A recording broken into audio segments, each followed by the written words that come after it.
Welcome in to Top Rope Renegades. I am Kurt alongside RK. It is Tuesday, April 2nd. We just finished watching NXT. It is the go-home show before Stand and Deliver this Saturday. Ever so closer to WrestleMania weekend. RK, it is upon us. How are we feeling? Man, yeah, we're only 4 days out from WrestleMania now. Stand and Deliver. Before we get into the NXT show tonight, I just want to kind of bring something up here that I'm just reading at the moment, actually. It's just totally unrelated to anything, but I found it kind of interesting because I didn't realize this. But Bill Apter from Sportskeeda Wrestling sat down with Corey Graves, can't quite see, either it's today or yesterday, and he was just asking him about how he feels about his role in the company right now, and what's his in-ring status and all that stuff, and he has any itch to get back to wrestling. And interestingly enough, Corey Graves has been cleared to wrestle for about 2 years now, but he says that he's fully happy in his role and really taking on the role of commentator for the company. He loves working with Michael Cole and all the boys there, and I just thought that was a really cool read. And the big thing I took away from that is that, of course, if they were to ask me to hop back in the ring further along some kind of storyline, that he definitely would. So I mean, there's always that down the road. But yeah, head over to Sportskeeda, give that article a read. I found it really interesting. I haven't always been the hugest fan of Corey Graves, but reading stuff like this, it's actually just kind of cool to get a little peek behind the curtain on these guys. Yeah, that is really cool. Corey Graves transitioned into the play-by-play role of SmackDown with Wade Barrett, and ever since he stepped into that role, he's absolutely been killing it. And if he's been cleared to wrestle, I could see a potential him and Pat McAfee matchup. There's been some fun back and forth jabs, but if those two really wanted to go at it, I'm sure Pat McAfee wouldn't shy away. And Corey Graves has been cleared for 2 years. That'd be interesting. So that's awesome. That's a good little read there. Go check that out, as RK said. But we checked out NXT. We are now awaiting Stand and Deliver. We got a lot of answers. We got the final builds, and it was overall a pretty good NXT, and it did its job, as you like to say. It did what it had to do. What were you thinking going into it? Anything pop out to you after the fact? What are you thinking? Yeah, going into it, obviously they're gonna really be pushing that Trick Mello match. That's the big seller for this Stand and Deliver coming this weekend. I mean, you got two of the biggest stars in NXT. You got a guy that's going up to the main roster. He's already signed up there. He's ready to go. Yeah, so this is as big as a match it can get. Like I was just saying to you earlier while we were watching it, like you're always coming to me right now. You were a huge NXT Black and Gold guy. You're like, man, we got to go back and watch that Adam Cole Johnny Gargano match, or that Tommaso Johnny Gargano match, or go check out Velveteen Dream matches, all this stuff. And I feel like in 2 years now we'll be saying, hey, we got to go back and watch that Mellow Trick match at Stand and Deliver. So yeah, absolutely. That's what I figured the show was going to be. Really push that. Obviously, by the time we get to the end of the show, we see where that goes. We'll be talking about that soon enough. But yeah, other than that, the triple threat match for the tag team championship match at Stand and Deliver, I was looking forward to that. I'm a huge Luke Gallows, Carl Anderson, the OC, the Good Brothers, Bullet Club, basically. I'm a huge fan of them, so I really wanted to see what they could do tonight. And yeah, I mean, we'll get into that match right away. I was blown away by that match. Not to go off topic, but there's something that I just scrolled across that I just wanted to point out. That is not NXT related, but you did mention Bullet Club, and it is Bullet Club related. As we talked about, I don't think we spoke about it here, Kenny Omega responded to people talking about how he sucks at promos. Well, Bully Ray went on Busted Open Radio and said he wishes Kenny Omega went to WWE, because that's where, working with a guy like Randy Orton, he learned to make things mean something, learn psychology and storytelling.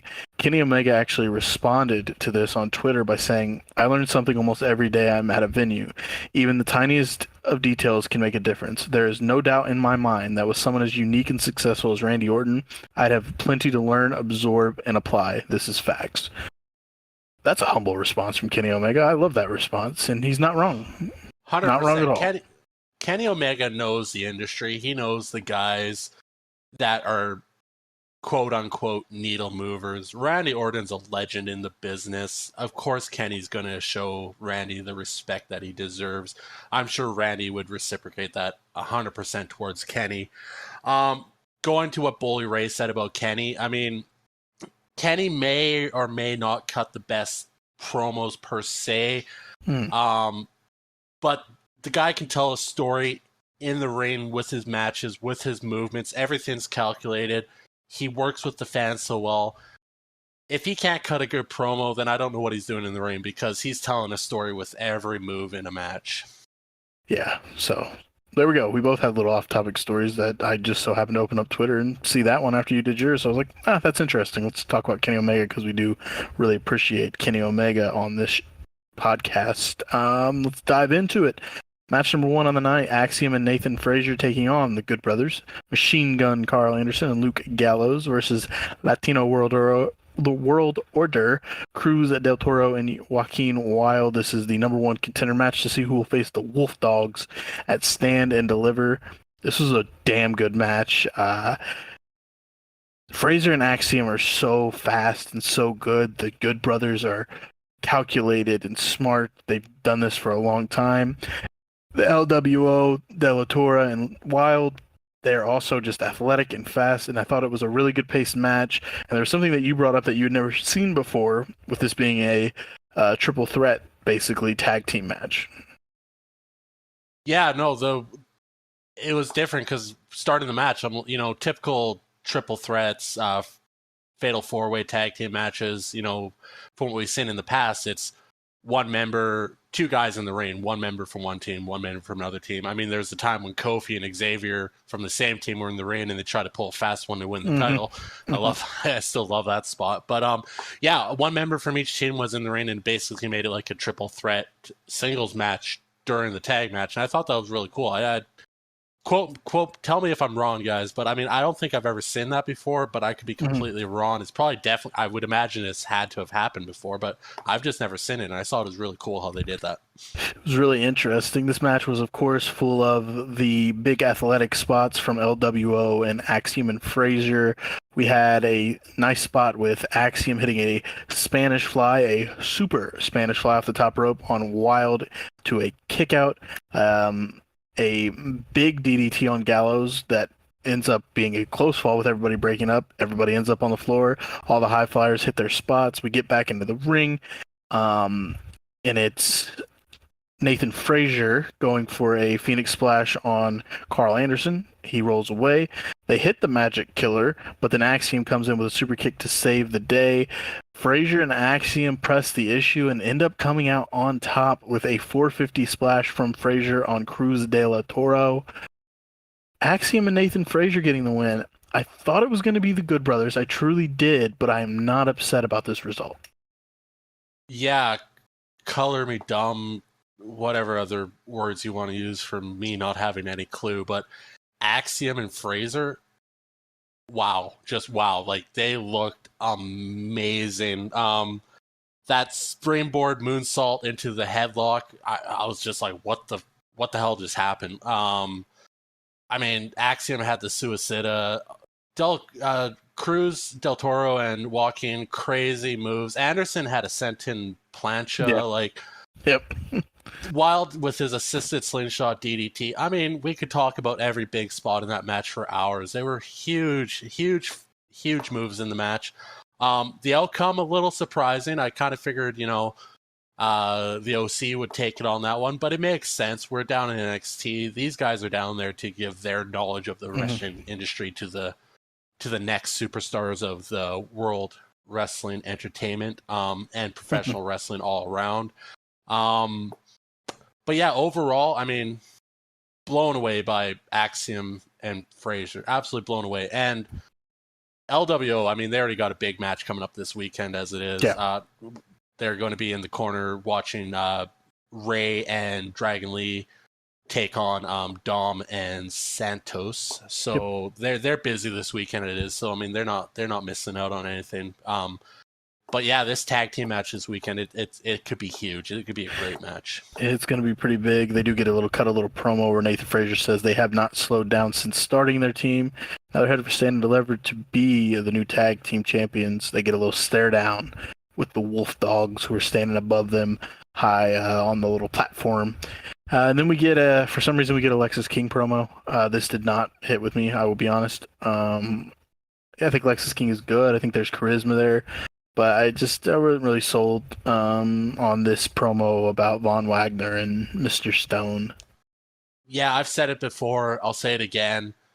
Lose this Lexis King gimmick. Let him be Brian Pillman Jr. Let him be a loose cannon. Let him channel into that history that his father, the legacy his father left behind. I think he could kill it. I people would instantly recognize it. I think it'd be a huge push for Brian's career. I mean, obviously, I'm not a writer for WWE, so I'm just saying these because that's what I want to see. I love Pillman back in the day, so I would just love to see it. But I mean, he's trying to work with it. It didn't hit with me either. Mm-hmm. Before we get to Fallon Henley taking on JC Jane, we get Ilya Dragunov. He's interviewed in the parking lot and says he's on high alert because he just discovered his car got booted. I feel like Tony D'Angelo had something to do with it. Some of the D'Angelo family guys roll up and say it's a shame he didn't pay his parking tickets.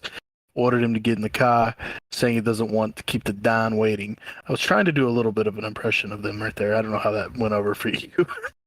You're lucky I was muted there because I just had a good chuckle. I'm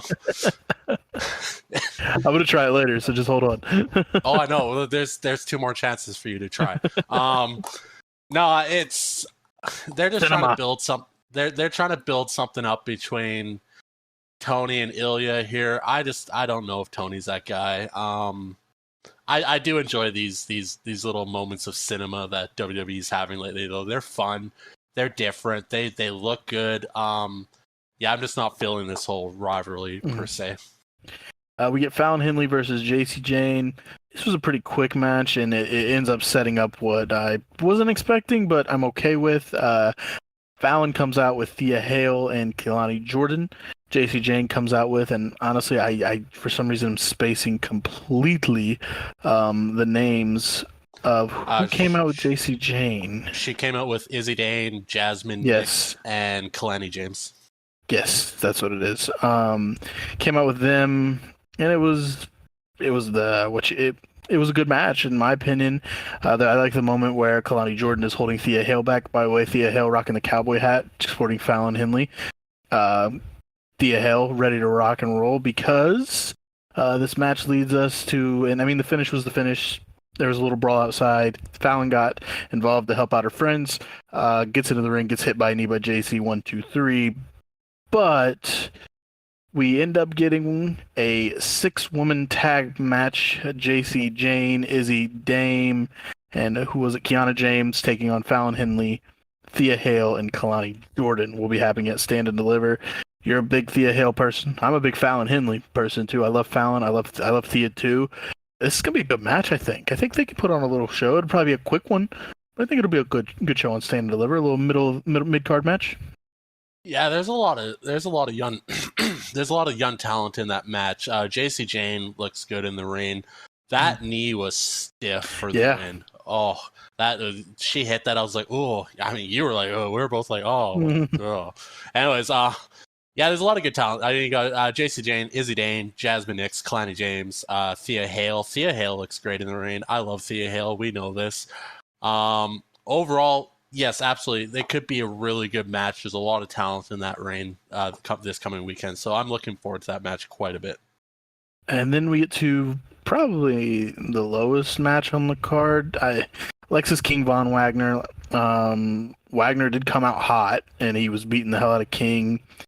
I really don't have much for this match, to be honest. There was a couple bad moments by the announce table, I think. I kind of zoned out a little bit, I'm not going to lie. I heard you weren't very happy with it. I wasn't invested in the match. It started out quick, and then it fizzled right out. Then I just kind of lost interest in myself. The only things that stood out is apparently Booker T likes guys with blonde hair. So talent, Yeah. take note. If you got blonde hair, Booker T is going to give you a push. Yeah, I don't know if there were botches or if they look bad.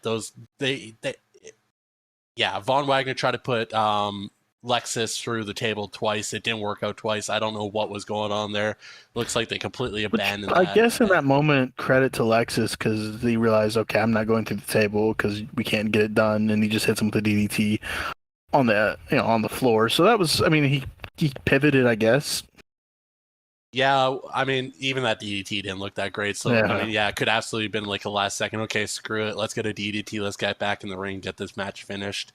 Yep. Yeah, overall, yeah, not a great match. I didn't feel anything for it.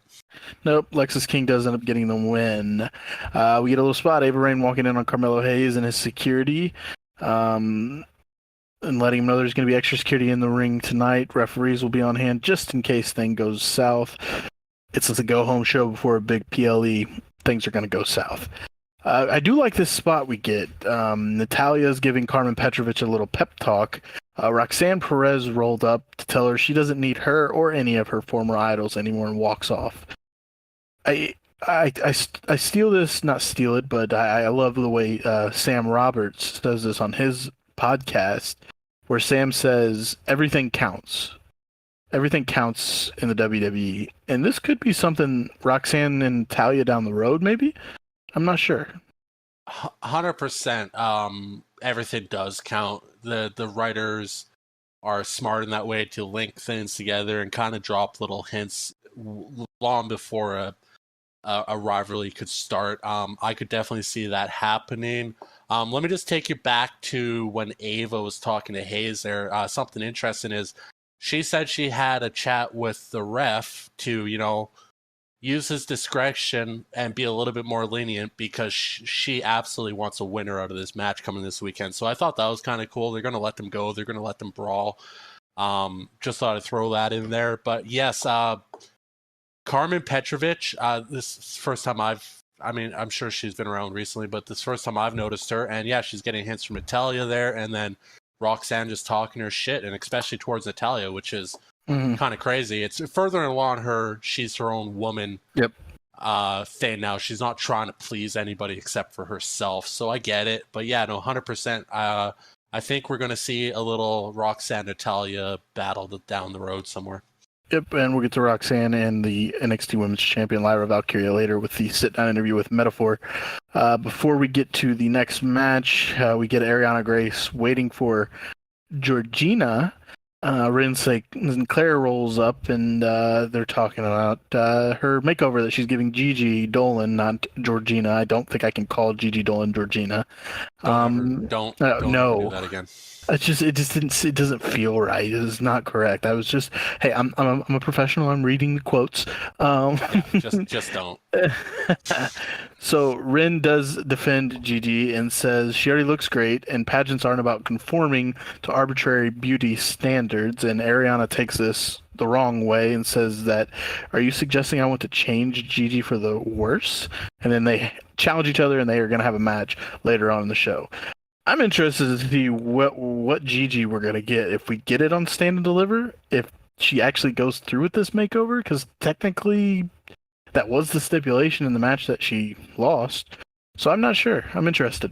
What about you? I mean, I said it a couple weeks ago, putting Gigi in a dress isn't a horrible thing, but I really like what they did with Ren on this one. They brought up a really good point. Beauty standards shouldn't be conforming to just one standard, and right. I really respected what they did with that because it's 100% true. Beauty is so many things that's in the eye of the beholder, all those cliches that you want to say. I really like that they threw that in there because the WWE has been in the past taking a lot of heat for women's standards and whatnot, and trying to sell women as just bra and panties matches if we're going way back to when I watched wrestling. And I just love this this more where the women are more empowered to be their own persons in wrestling, and I love it. I love that they really focused on that with this little promo. This leads us to Carmen Petrovic and Lola Weiss. I was skeptical about this match with Lola's last match against Natalia. I wasn't sure how this was going to go, but honestly, I thought this was a really good match. You kept saying, you know what, they're doing what they need to do to make it look good, and it was a good pace, and I think they did this match really well. Yeah, they played into their strength. Both women are strikers. You were saying Lola used to be in MMA and whatnot. And as for Carmen, I'm not 100% sure on her background other than the fact that she's Canadian, so let's go Canada. Um, you said something that made me laugh. You're like, oh, she's Canadian. She's polite and will kill you. So, Yeah, the Canadian Russian thing that they're going with. Yeah, she's really nice, but she can also kill you. It's Canadian yeah. Russian. But yeah, no, that match was good. They stuck to the striking and holds, and they shined. It looked way better than Lola's last match for sure. Yep. Lola does end up getting the win, though, by submission with a sharpshooter as she gets the win staring down Natalia. So there's still a little beef there. We'll see what that comes to either at Stand and Deliver. Maybe we get a little interaction, or next week on NXT. We get a little comeback from commercial, and it's a hype reel. Clash at the Castle has been announced. It will be in Scotland in June. So Clash at the Castle, Scotland. Interesting. Ready for Clash at the Castle already? Yeah, well, I mean, we all know who should be champion at that point, right? But you said something that's funny, and if you excuse me for a second, I got to mute myself. Yeah, I did say, I think we were talking about, it's in Scotland, so, Drew McIntyre should be the champion, and that's when CM Punk's going to come back and beat him for the title. 100%. Yeah, no, I kind of chuckled at that because you know what? What a better way to I mean, just make Drew spiral down even further into this awesomeness of heel work that he's doing. I mean, it'd be a crazy finish, but it wouldn't be out of the realm of something that Trips would be willing to do. So I can't wait for that. Yeah, we will see. We get another Ilya Dragunov. He has arrived to dinner. The D'Angelo family goons. He gets out of the car.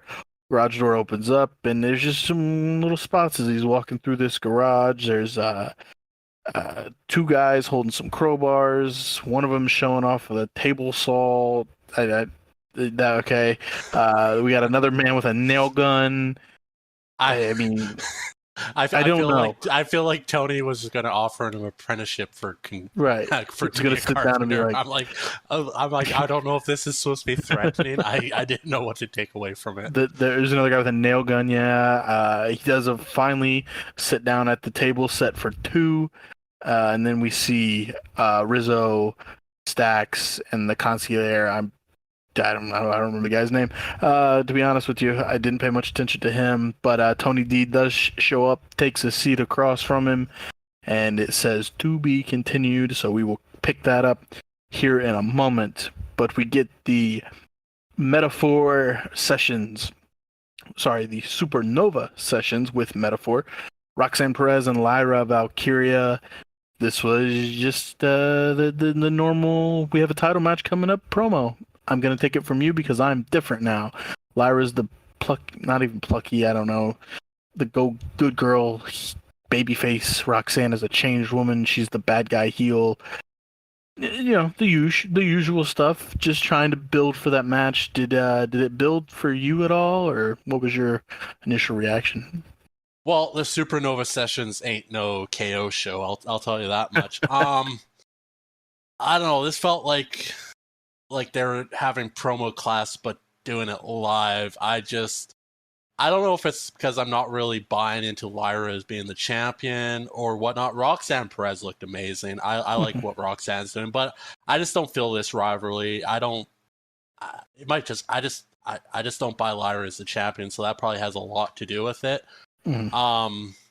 Yeah, I mean, I don't really have a lot more to add to it other than Noam Dar looked high as per usual and enjoyed the whole thing thoroughly because the metaphor might have been the best part of that whole promo. So They were laughing about it. I think there is a couple points to point out, though. They were sniping back and forth. Lyra did have a couple moments where she said, "You keep calling this your title, Roxanne. You keep saying your title, but I didn't hear you saying that when Tiffany Stratton had the title or when Becky Lynch had the title." And it's just the back and forth. She called her. She said, "Once I beat you, you're gonna have more stuff to bitch about." So she said "bitch" twice actually on TV. So that was probably the highlight. And then the reaction, as she said, of metaphor in the background as all this was going on. And Noam Dar did look stoned out of his mind. But the important stuff is picking up here because we get a Dijak hype reel. Dijak is over. Hashtag push Dijak. I said it at the end of our Monday Night Raw recap. Push Dijak. We're both Dijak guys. yeah, I'm excited. he outside of Mello and Trick, Dijak might be the biggest thing NXT has right now, and I love it. Push him, push Dijak. Keep pushing him up that ladder. I love everything Dijak's doing. He's amazing in the ring. He cuts great promos. He's hilarious on social media.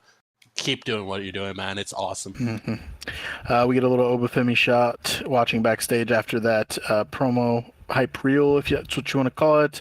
And he says at Stand and Deliver, he'll show Dijak and Josh Briggs both why he is the North American champion. Oba makes his entrance. Then we get a shot of Ava Rain talking to Trick Williams and telling him the same stuff he told Carmelo. She told Carmelo earlier in the day. Joe Gacy goes to make his entrance, and it's Sean Spears with a chair to the back of Joe Gacy before he even gets into the ring. And Oba walks out and says, "It's me. He's mine," or whatever he said. Yeah, he's mine. But Joe Gacy smiled. I don't know. I'm laughing because I just feel like Sean Spears is still pissed about Joe still in his chair last week. So and dropping it off the roof of the Performance Center. Yep. And obviously almost hitting Oba, so that's why we got that match tonight. Yeah. I just everything Joe does right now, I just laugh every time. I love it. Yeah, Joe Gacy is a treat. They have their match. It's an Obafemi Joe Gacy style match. The biggest spot for me was the big chop that Oba puts on people when they're running across the apron as he's standing on the floor because he's a giant human, smacking him in the chest that echoes around. Gacy gets a little fire back.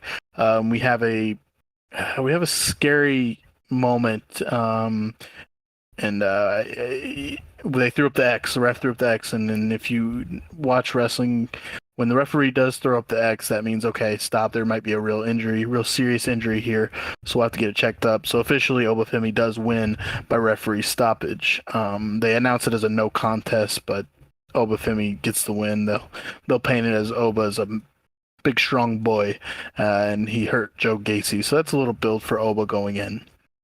Yeah, I had to go back and watch that spot where Oba threw Joe. It looked like Joe hit his head when he came down, and he instantly looked up at the ref and shook his head, like, "No, I'm not good." And then Oba went in to either, continue the match or just do a quick check, and that's where the ref pushed him up and threw up the X. So we all know wrestling, like you said, they don't throw up the X for no reason. They want to make sure the talent is taken care of in the ring in case there is a serious injury. And that's where we were at that point. Obviously, later in the show we get a little something, so we'll talk about that shortly. But at that moment it did look pretty serious. It looked like he took a pretty good his head looked like it whipped off the mat pretty good. So yeah, and you could see genuine concern, it looked like, almost on Oba's face. He looked a little confused. He's kind of looking back and forth like, "Oh crap, did I hurt him? What's going on here?" But as you alluded to, we will we do get an update on Joe Gacy later in the night. We cut to Lyra Valkyria having a little quick chat with Tatum Paxley. Honestly, the whole Lyra versus Roxanne and then Tatum being involved thing. Tatum's my favorite out of all of them. I think she should be the champion. I think it'd be fun. Be fantastic with her spookiness as the NXT Women's Champion, to be honest with you. I feel like she has more charisma than Lyra right now. 100%. I feel more invested in Tatum's story than either Roxanne's or Lyra's story. So yeah, that tells you where we both pretty much sit on that together. Tatum, I hope they give some time to Tatum to shine in the future because she looks like she could be a pretty good breakout star for NXT. We get to the next match of the night, which was unexpectedly pretty good. I didn't go into it thinking it was going to be amazing. I also didn't really go into it thinking it was going to be the shits, as Becky would say a lot in her book. I am recommending right now to you, RK. I know you will, and to anybody that listens, go read Becky Lynch's new book. I'm about 3 hours into it. I did the audio version. It's her reading it. She says that she had a lot of matches that were the drizzling shits. So I look at things now when I go to watch a match and think, is it going to be the drizzling shits, or is it going to be a good, or is it going to be in the middle? Ariana Grace versus Rin Sinclair. Thought I was like, all right, well, we'll see what we got. And this actually turned out to be a really good match. It was quick. It was a quick paced match. That was my reaction through it. I thought Rin Sinclair looked good. Ariana Grace looks pretty good, and they put on a good little match. Yeah, it was a quick match. It was very tight. It was all the moves looked good. They worked very well off of each other. It was back and forth, lots of quick action.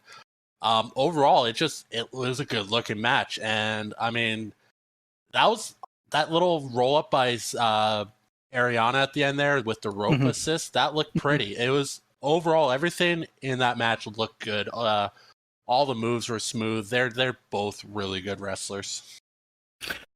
Oh, so yeah, Ariana Grace, as you said, wins. I took a deep breath because I'm about to crack my knuckles. We get the finish of the Ilya Dragunov Tony D'Angelo sit down. So Tony and Ilya, we get a little conversation here, and Tony talks about Ilya's parking issues, and they've been taken care of. Dragunov says that the depths Tony will get to for an advantage are impressive. They go back and forth. Ilya says nothing will stop him from retaining the title. D'Angelo grabs his hand and tells him, and I for a moment here, I'm going to stop the stupid voice, RK. I thought maybe, because I can't tell if Tony and the family are supposed to be the heels, or if there is a heel in this, because they do get a pretty good pop, the family. And there was the moment when he grabbed Ilya's hand here at the table when they were talking, the injured hand from the match against Stacks, that I thought maybe he's going to attack Ilya here, but he didn't. He let him go. What did you get from this whole segment? I'm going to ditch the stupid voice, but how you doing? What are you thinking? Yeah, no, that's actually a really good point. I never actually looked at it that way. Ilya kind of has a mean streak to him per se. He's not your prototypical babyface champion. I think like NXT would want to portray him that way, but he comes off as a little bit of having a screw loose here or there. He really gets fired up in matches. Tony. I don't know. I haven't seen Tony hasn't actually been in a match other than maybe a tag match a month ago. He had the match with Mello. He had the match with Mello, but that really was the trick return, to be honest. Yeah, I mean, I don't. Tony doesn't feel like the guy, but that's not saying that he's not the guy. I just maybe your point is very well thought out. Is that Tony doesn't come off as the bad guy. So in wrestling, when you got a big match come up, you want to have the clear cut good guy, clear cut bad guy. Good against bad, however you want to look at it, and that kind of adds, excitement to the match. Cody Rhodes, The Rock, Cody Rhodes, Roman, is a perfect example. Clear cut, who's the good guy, who's the bad guy. This is what happening. When you get this little ambiguous, who's the good guy, who's the bad guy, or they both, it kind of muddles the rivalry a bit. I feel so. I'm not feeling it. I'm not saying that it's going to be a bad match. I'm sure they're both amazing. I mean, Ilya is amazing in the ring, and I'm sure Tony is too. He wouldn't be thrown into the main title picture if he wasn't trusted by somebody down in NXT. So I'm looking forward to the match to see where they take. I want them to prove me wrong. I want it to be a banger. So that's kind of where I sit on it right now. Tony does say, "I could take you out right here and now." but no one's gonna. No, no, no. I'm gonna do it. I'm gonna do it while the whole world is watching on Saturday. Then he walks away and he says, "Enjoy your final meal as NXT champion." And I'm pissed off because we didn't get to see what the final meal was. They just set the thing down and they didn't remove and see. I was expecting like some good food or like a hand or something because he had all the power tools. I was expecting like something, a hand with a nail through it, a hand that was cut up from the saw, a leg that was broken from the crowbars. I don't know. Or it was an application, as you said, to fill out to be a part of the construction team, the D'Angelo family construction team. I don't know. Yeah. What's in the box? That's what it was.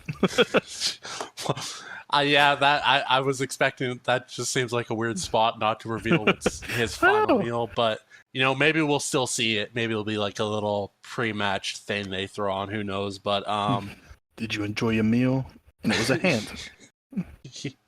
I don't know. I don't know. It was a weird ending, but I already talked about it for like a good 4 or 5 minutes there. How I feel about the match. Yeah, I just want to see. I just want to see them come out and put on a banner match. I'm sure it'll be just fine. It's Ilya. Ilya puts on great matches, and I think Tony will be fine. Blair Davenport versus Sol Ruca.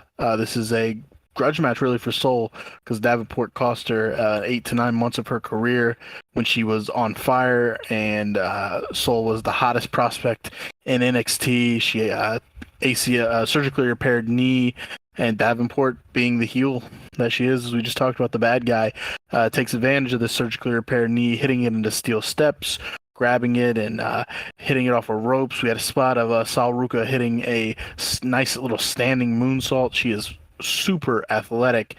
The biggest spot in this match, and we both were like, "Oh!" She did a I don't even know how to describe it. What was it? Cartwheel off the ropes into a DDT.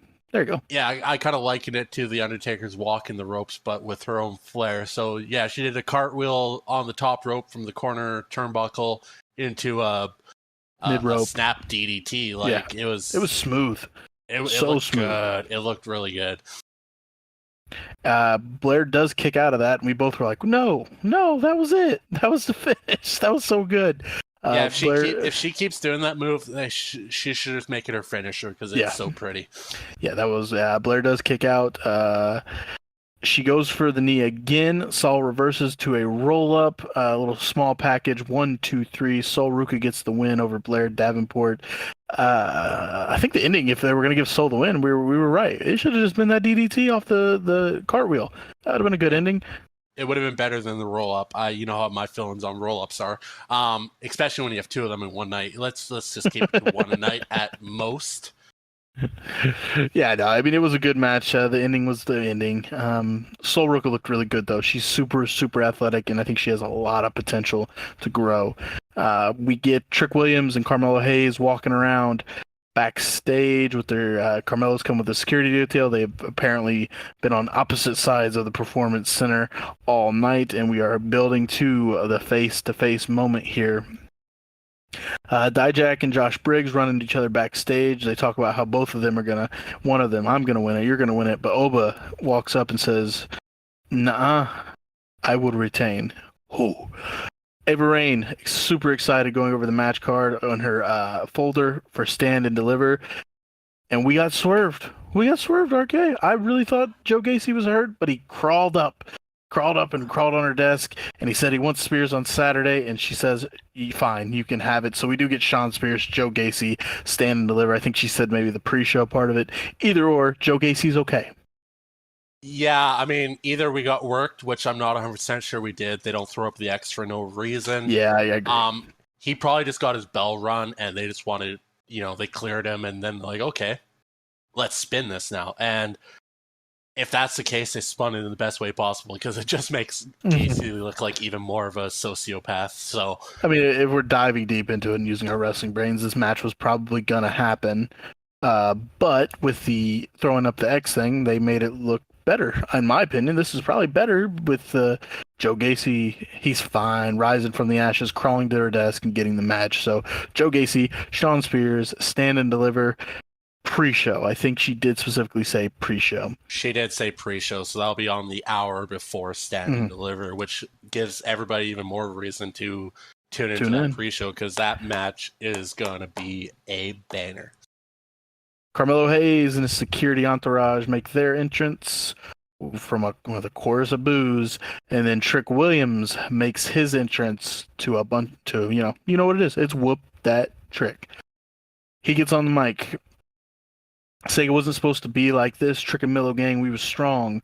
But now here we are. We did accomplish something, though. The first two black men to main event a WWE PLE on WrestleMania weekend. That's big. That is big for Melo. That is big for Trick. So congratulations to them on that. And as much as he's supposed to be happy, Trick says, he can't because he's about to go to a war with a man he used to call his brother. I'm not going to go through the whole promo and read every single word, but they did it. They did their talk. They talked the talk, and it led to, of course, walking the walk. It's going to lead to really walking the walk when we get to Stand and Deliver on Saturday. But they just talked about the dark match that they had against each other when it was Trick's third match, I think he said. Carmelo saying Trick ruined everything. It was a bunch of really a recap of their whole build to that moment, and both of them pleading their side of the story. What were your takeaways here from all this? 100%. Go check out that little showdown at the end there. It was fantastic. It was If you fantastic. haven't seen it, check it out. It's building something. It's building story. It's exactly what a main event match should feel like and the lead up into it. The big thing I took away from this is Trick is the bigger star out of the two. Yes. I mean, Melo's heading up to the main roster, but Trick is so over, and we saw that up at was it Raw or SmackDown where they were chanting "Whoop that trick" during a Rock promo? SmackDown, the Rock concert on SmackDown. Yeah, I mean, the dude's so over. I mean, I'm so invested in this, seeing where this goes, and seeing down the road when Trick makes up to the main roster and they can go back at it again, or they get back together. We know how the WWE is; they like to mend friendships all the time. Mm-hmm. Yeah, no, it's so good. This is storytelling at its finest. They're building something huge. I do love that one takeaway Melo said. He's like, I've been a star for 3 years. You've only been doing it for 6 months. So he's reminding Trick, who's the man here? I'm the man. I'm the name. So I love it. I love what they're doing. That was one of the main quotes I took away from it as well, was him saying, congratulations, you've been hot for 6 months. I've been hot for 3 years. And he says, all these fans, they love you on the rise, but when it's the next guy's turn, they'll switch on you like Nintendo, and you can quote that. That's probably going to be a t-shirt. Trick says he knows Carmelo better than anybody, and he sees that he's envious, and it's written all over his face. Hayes asks what he's supposed to be envious of and says he doesn't care about the fans, and Williams will learn the hard way on why Melo is him. Trick says they're all going to be chanting, whoop that Trick. And Trick said he's going to whoop that ass. And we get the brawl, security trying to split it up. Everybody from the locker room runs out. And as you pointed out, they just started hitting each other. They weren't even hitting. It was just chaos, pandemonium. I'm not really sure. They were running out there to split the two of them up, and then everybody just started beating on each other else. It's like, what did you think was going to happen? You got guys that are in feuds against each other going out to. Weird ending, but I loved it. I mean, full on brawl. I love it. Full on brawl. I love it. My boy Javon Evans was making a little appearance there at the end, trying to split him up too. I'm just going to keep name dropping Javon Evans because he's going to be big. I've been saying it for a while. I got to watch NXT Level Up. The new one's finally posted. He had a match with Scripps, and apparently it was a banger. So that was the end of NXT, though. Carmelo and Trick brawling out with security trying to split him up, and the entire roster running out to help, and then the roster beating each other up.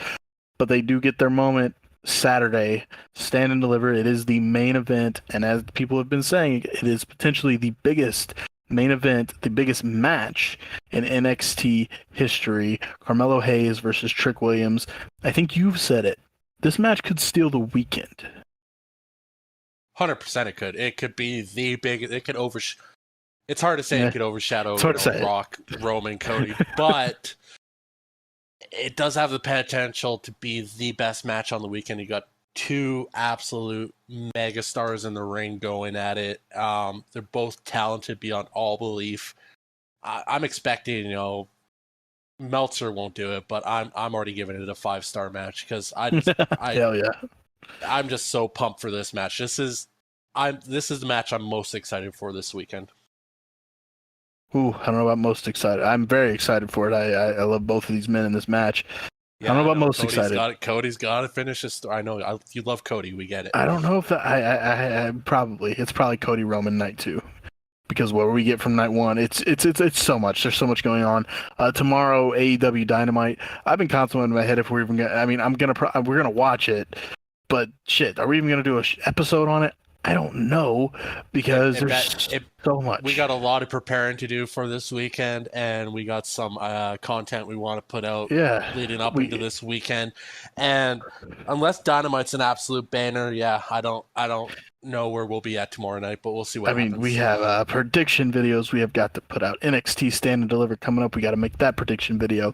WrestleMania Night 1, I think the card is officially locked in. I think Night 2 may also be locked in. I'll have to look. We have that prediction video. We have our overall just thoughts on WrestleMania weekend coming up. There's so much. We're in it. We are in the thick of it. WrestleMania week is live and in color. In living color. Shout out CM Punk. He's back, by the way. Don't know if you heard. He also did an interview with Ariel Helwani. It kind of went all over the internet. If you want to see a man just air out everything about what happened, I mean, it's his side of the story. Believe what you want. CM Punk just, like you said yesterday, went scorched earth. He laid it out all on the line.